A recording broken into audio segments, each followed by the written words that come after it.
যে তৃণমূল আর BJP CPIM কিছুক্ষণ আগে সপ্তর্ষিদের নেই, এখন অতনু চট্টোপাধ্যায় আছেন, কিন্তু তাদের সেম বক্তব্য, যা সামনে আবার লোকসভা নির্বাচন হয়ে গেলে তখন আবার আলিঙ্গন করবেন না তো। আচ্ছা বলুন তো, যখন ভোটের আগে পাটনা মুম্বাই ঘুরে ঘুরে মিটিং হচ্ছিল, তখন গণশক্তিতে মমতা ব্যানার্জির ছবি বাদ দিয়ে আর জাগো বাংলায় সীতারাম ইয়েচুরির ছবি বাদ দিয়ে কারা চেপেছিল? সীতারাম ইয়েচুরি আর মমতা ব্যানার্জি একসাথে হাতে হাত ধরে কোথায় দাঁড়িয়ে ছবি তুলেছিলেন?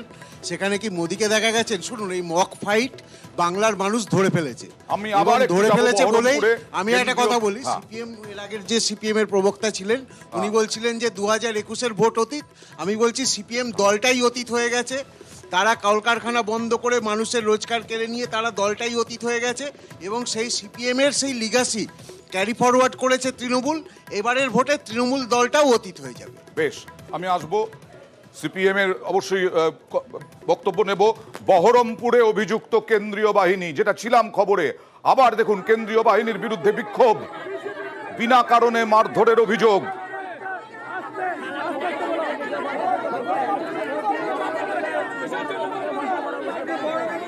প্রচুর মানুষ তারা বিক্ষোভ দেখাচ্ছেন কেন্দ্রীয় বাহিনীর বিরুদ্ধে। তাদের বক্তব্য কি একটু শোনার চেষ্টা করি, আপনাদেরকে শোনানোর চেষ্টা করছি।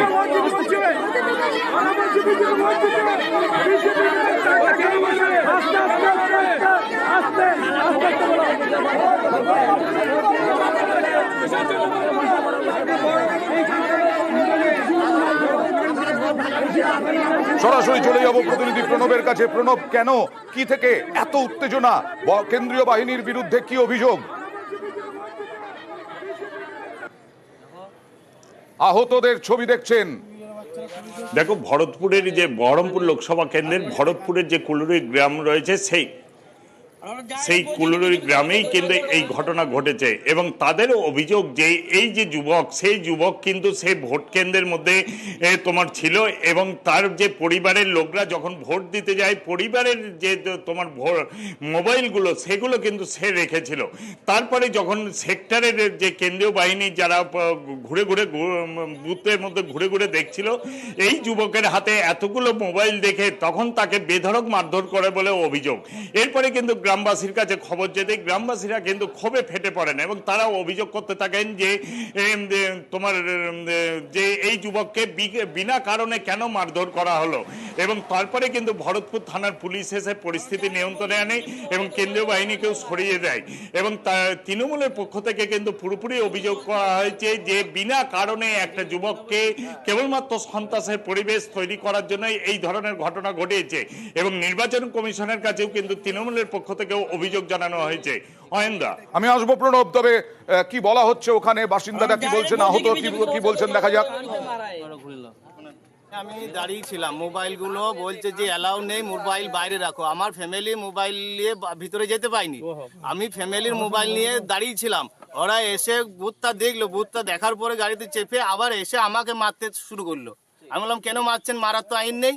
তো ওরা 4-5 জন মিলে আমাকে মেরেছে, আমি তো মরেই যেতাম, আমি তো অজ্ঞান হয়ে গেছিলাম এখানটা। তো গ্রামের লোক এখানে আর কি বলছে, ওরা বিজেপিকে ভোট দাও বলছে। হ্যাঁ, আর এরপরে কেন্দ্রীয় বাহিনীর বিরুদ্ধে বিক্ষোভে ফেটে পড়লেন গ্রামবাসীরা। প্রণব, গ্রামবাসীদের বক্তব্য কি?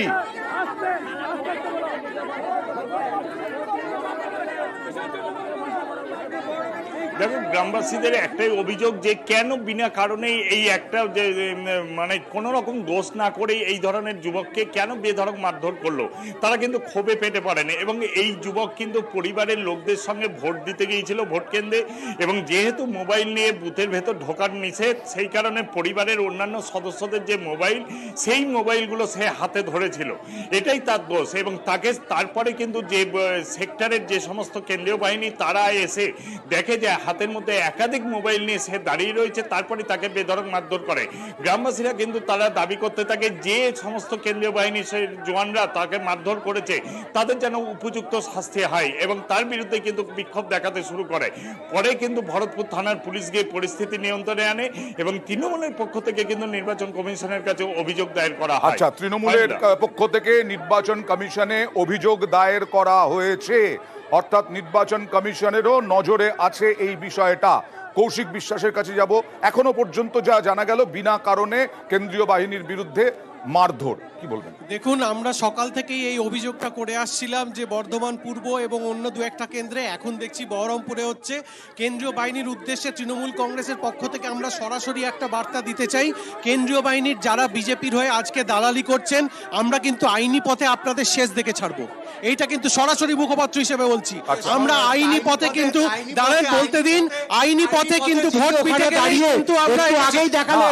দেখুন, ভারত পশ্চিমবঙ্গের লোকেরা বারবার বর্বরভাবে ডিবেট করে, পশ্চিমবঙ্গের লোকেরা দেখুন বিজেপিকে বর্বরভাবে ডিবেট করে। কেন্দ্রীয় বাহিনীকে আমরা বলছি বিজেপির দালালি করবেন না, বিজেপির দালালি করলে আমরা কিন্তু আইনি পথে এর শেষ দেখে ছাড়বো। আজকে নির্বাচন মিটে গেলে এই ব্যাপারটা কিন্তু শেষ হবে না। আমরা কিন্তু আপনারা আইনি পথে আপনারা এর পুলিশকে, শেষ দেখে এই ছাড়বো। রাজ্যের পুলিশকে কেন্দ্রীয় দলদাস বলেন, বাহিনীর সাহায্যে এখন ওরা বিজেপি কেন্দ্রীয় জিততে পারবে বাহিনীর না। জওয়ানদেরকে বলছেন বিজেপির হয়ে কাজ করছে। শুনুন, কাউকে বিনা কারণে মারে না। একটু আগে আপনারা মোবাইল ফোন হাতে রাখলে কি তাকে মারার অধিকার আছে নাকি?